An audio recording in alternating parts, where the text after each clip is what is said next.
Bu kalp bir yangın yeri, sen ateşin tam kendisi.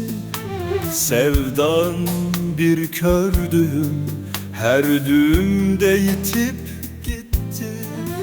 Geceyi örttüm üstüme, gündüzden kaçtım. Yollar bana dargın, umutlar hep kırık. Paramparça oldu gönlüm, topla toplayabilirsen. Her yanım yara bere, sevdayı anlayabilirsen. Kahrettim kendime, bu acı nasıl diner? Ömür dediğin bitiyor, hasretle geçer.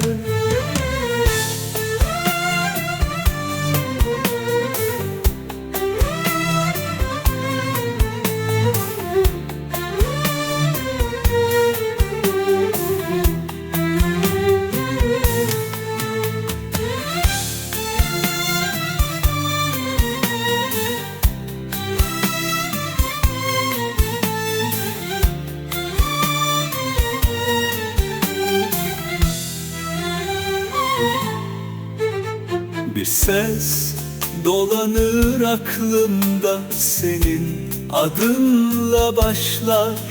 Hangi duvar anlardı ki sessiz çığlıklarımı?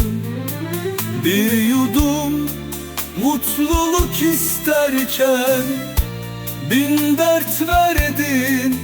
Ey yar, neden böyle dargın bu bahar bana?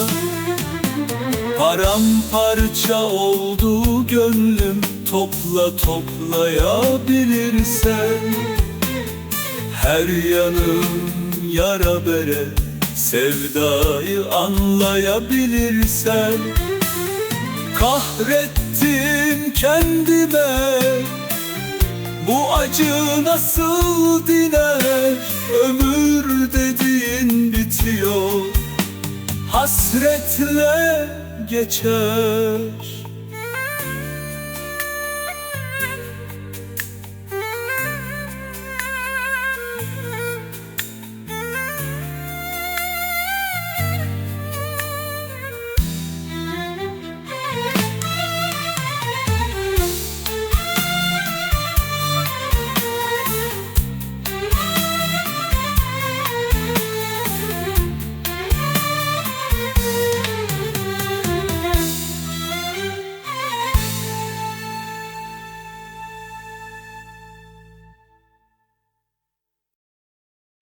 Paramparça oldu gönlüm, topla toplayabilirsen. Her yanım